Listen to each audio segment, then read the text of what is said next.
2004 жылы қасақана адам өлтіріп халықаралық іздеу жарияланған қазақстандық азамат түнде Испаниядан Қазақстанға экстрадицияланды. Ол шетелде жалған құжатпен бой тасалап жүрген.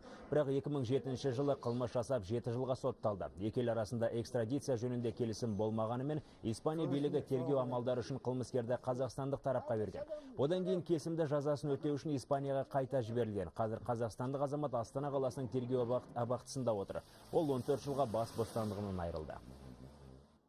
Тергеу нәтижесі бойынша Мамбетов